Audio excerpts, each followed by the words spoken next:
ایک واقعہ پیش کرنا چاہ رہا ہوں. امام دوبارہ توہین مقصود نہیں ہے، اور بہرحال امام ابو حنیفہ کا واقعہ کہ وہ جب کوفے واپس آ گئے تو پڑھا رہے تھے، تو پڑھاتے پڑھاتے انہوں نے ایک مرتبہ کہا، امام ابو حنیفہ نے اپنے شاگردوں سے کہا کہ میں امام صادق کا شاگرد ہوں، لیکن میں اپنے استاد کی 3 باتوں کو نہیں مانتا.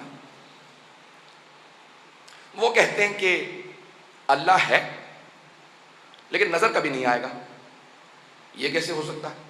جو شے ہے وہ نظر آنی چاہیے. تو میرا عقیدہ یہ ہے، وہ یہ کہنے لگے ہم روز قیامت خدا کو دیکھ لیں گے. آج ابھی تک بہت سے مسلمانوں کا یہ عقیدہ ہے. کیوں؟ کیونکہ بزرگوں نے دے دیا.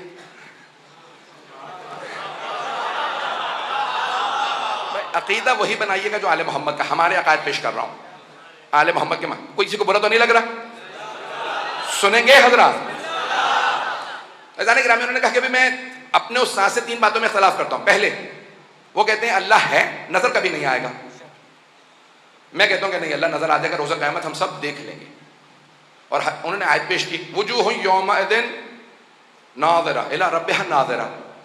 اس دن چہرے گھبرائے ہوئے ہوں گے اور اپنے رب کو دیکھ رہے ہوں گے. کا قرآن کی آیت ہے کہ لوگ چہرے اللہ کو دیکھ رہے ہوں گے.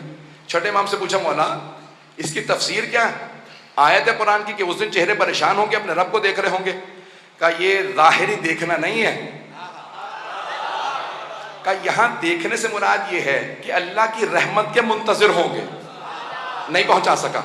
آپ بھی کئی مرتبہ اپنے بزرگوں سے کہتے ہیں جب میں پریشان ہوتا ہوں تو میں آپ ہی کی طرف دیکھتا ہوں، یعنی میری امیدیں آپ سے ہوتی ہیں.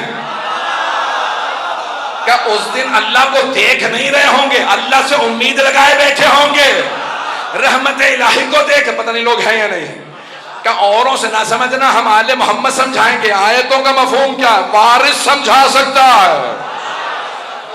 اور پہلا اعتراض کہ بھئی ہم روز قیامت اللہ کو دیکھ لیں گے. دوسرا اعتراض انہوں نے کیا، انہوں نے کہا کہ امام صادق علیہ السلام فرماتے ہیں کہ ہم اپنے افعال کے ذمہ دار خود ہی ہیں. ہم نیکی کریں تو ہمیں ثواب ملے گا، برائی کریں گناہ کریں تو عذاب ملے گا. یہ کیا بات ہوئی؟ ان اللہ علی کل شیء قدیر، قرآن کی آیت ہے. ہر چیز پہ وہ بھی آیت ہی پیش کر رہے ہیں. اللہ فرما رہا ہے کہ وہ ہر چیز پہ قدرت رکھتا ہے. جب وہ ہر چیز پہ قدرت رکھتا ہے تو جب میں گناہ کر رہا تھا مجھے روک سکتا تھا. اس نے مجھے قتل سے نہیں روکا، اس کا مطلب ہے وہ چاہتا تھا میں قتل کر دوں. تو اللہ چاہتا تھا اس لیے میں نے گناہ کیا. اب میں اپنے افعال کا ذمہ دار نہیں. بات واضح ہو رہی ہے؟ یہ خاموشی توجہ کی علامت ہے یا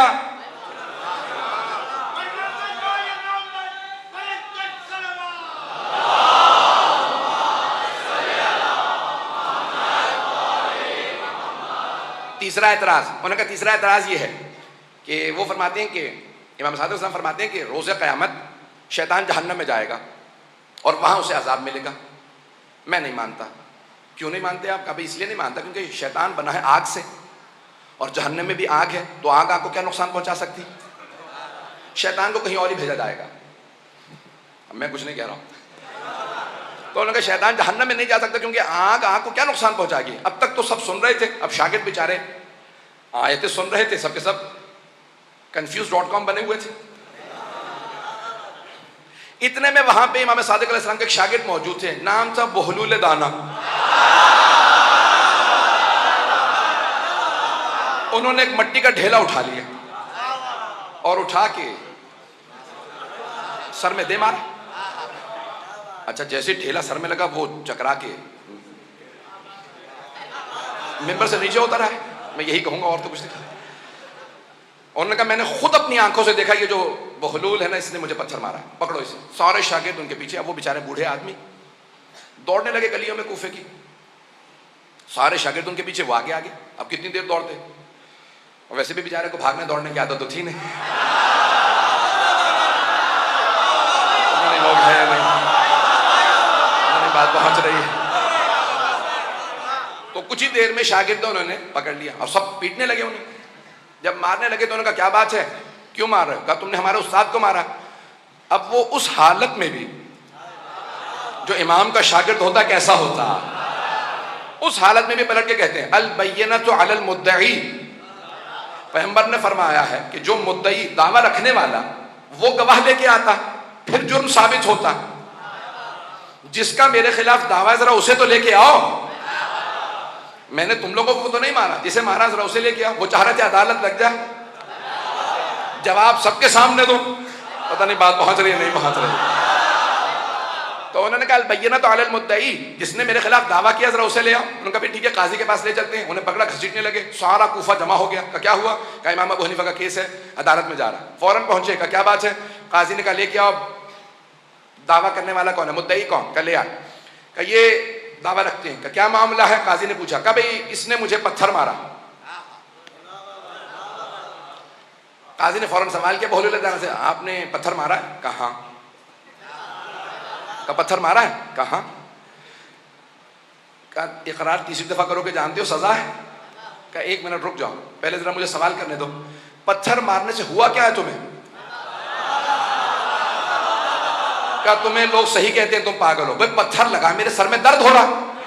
کہا اگر تو درد دکھا دے نا تو پھر مجھے سزا دلوا دے. اگر تو درد دکھا دے. اس نے کہا بھائی درد دکھانے والی شے نہیں ہے, درد کو محسوس کیا جاتا. کہ تو نے تو کہا تھا جو شے ہو نظر آنی چاہیے. خدا بھی ہے, نظر نہیں آتا, محسوس کیا جاتا ہے.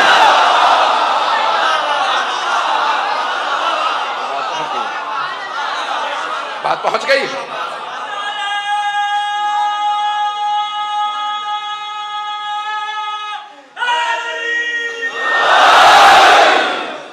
توجہ ہے سمجھانے کی نا. میں توحید اہل بیت کو پیش کر رہا ہوں. تو کہا بھئی تم نے تو کہا تھا جو شے ہے وہ نظر آنی چاہیے. اللہ بھی ہے, اللہ نظر آنا چاہیے. کہا نہیں درد نظر نہیں آتا, تم بات کو ٹال رہے ہو.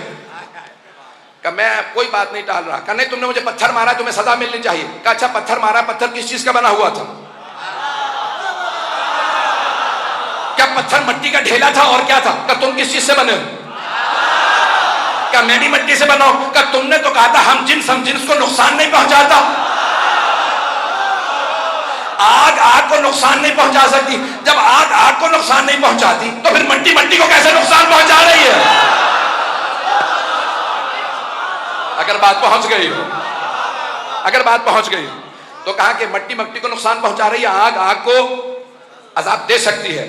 کہ تم بات مت ڈالو, تم نے مجھے پتھر مارا ہے, ابھی تم نے اقرار بھی کیا. کہاں پتھر مارا, لیکن یہ بتاؤ تم نے تو کہا تھا ہر انسان جو کام کرے وہ اس نے نہیں کیا, خدا نے کروایا.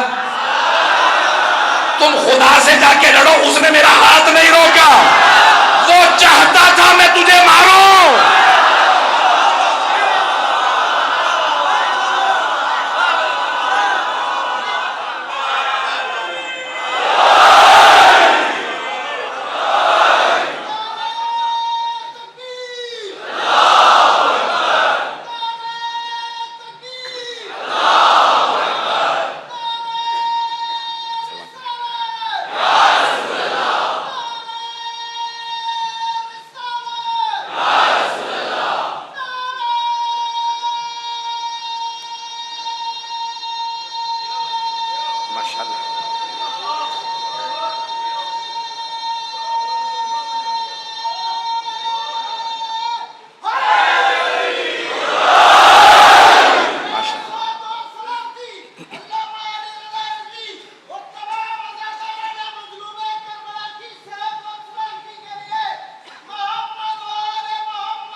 توجہ فرما رہے تھے کہ راوی آل محمد کے ماننے والوں کا عقیدہ توحید کیسا ہونا چاہیے.